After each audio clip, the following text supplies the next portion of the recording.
Hello everyone, welcome to my video. In this video I'll talk about the working of the URL shortener services. I have created this video as part of the interview process with LogicMonitor. As part of the problem statement that was given by LogicMonitor, I had to create an web application which would interact with backend RESTful web services to generate tiny URLs on a given longer URL. So this is basically the application that I've created, the front-end web application, where the user can actually give longer URLs and we can generate tiny URL for those longer URLs. Also, they have the capabilities of expanding uh, tiny URLs into their original longer URLs as well. So before actually showing the working, let me just deploy the WAV files. So I've created these two projects, UrlShortner client, which is the web application, the front-end web application, and this is the UrlShortner services, which actually has the RESTful web services exposed, so that the client can pass requests and can retrieve responses. So, so I'll just deploy them to the embedded Tomcat server that I have integrated with my Eclipse. So here I am deploying it and starting the Tomcat server.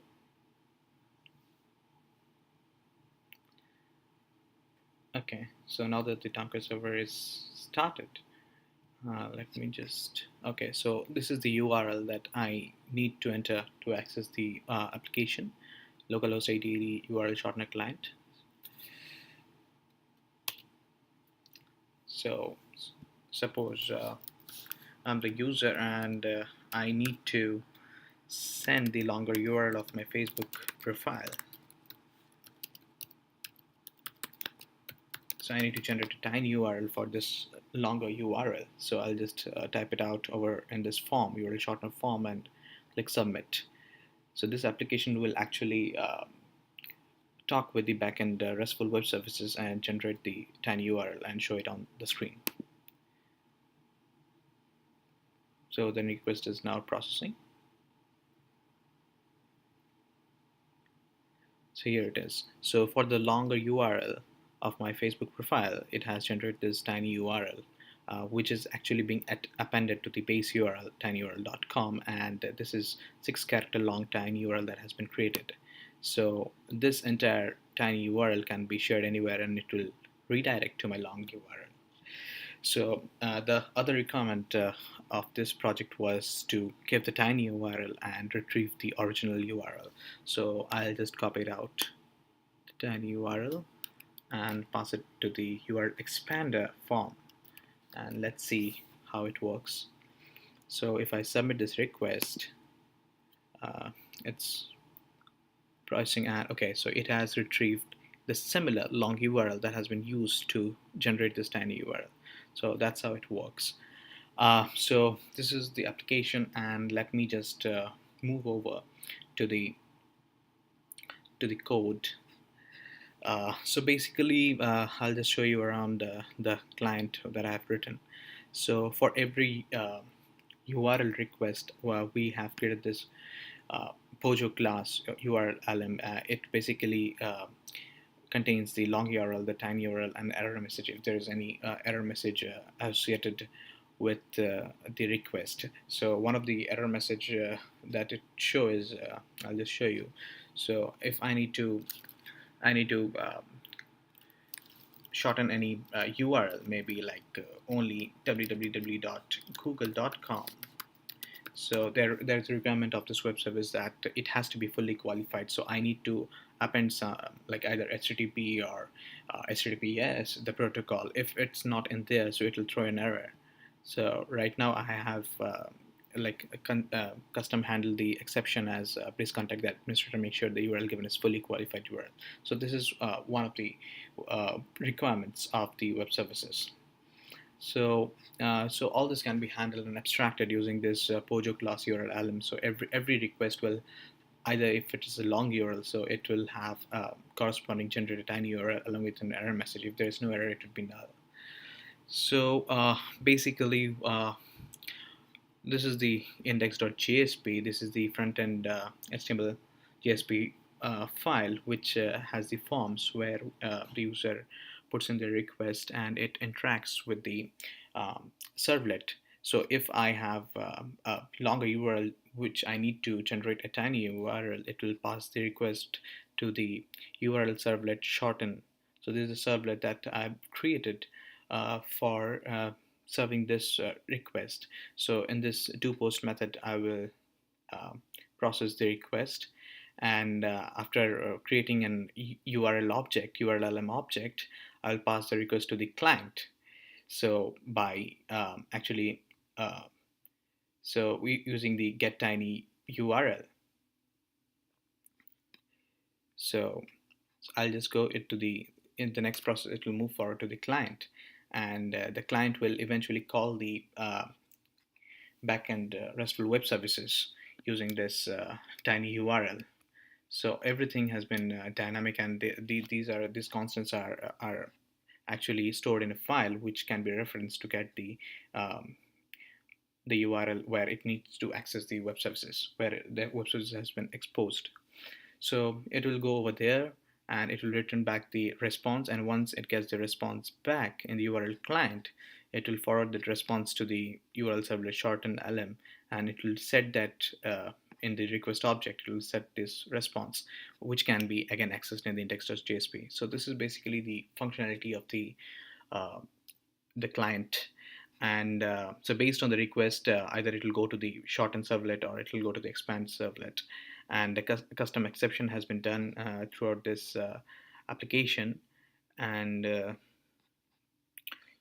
so this is the working of the UrlShortner client. Similarly, when the uh, request from the URL client reaches the web services, firstly it goes over there, and based on the URL path, so based on the URL path, which is again stored in a constant file, so in the get tiny URL, if it matches with the path, it will go to this method get tiny URL, and it will, based on the business logic, it will call the URL shortener or URL expander. So in this URL shortener, so it will process the entire logic to generate the tiny URL, and it also take help from some helper functions that I have created over here to generate the random 6-character long tiny URL, and storing everything into and persisting them into a local file in the file system, because we are storing everything into in-memory hash map, and so in order to persist the data between two service calls, we need to store it somewhere. And for now, I've stored it in file, but we have scaled the application such that it can be integrated with any backend data store, like in a database, or we can use any cloud-based data storage application so that it can be persisted. So that's how the entire web service has been written. So upon serving the request, so URL shortener will send back the response to the URL services lm.java, which will in turn send it back to the URL client. So, and which will eventually send it back to the servlet and to the index.jsp page, so that the user can see the data. So this is basically the flow, the workflow, and the architecture of my application. Throughout the application, there have been I have handled exception handling and test cases.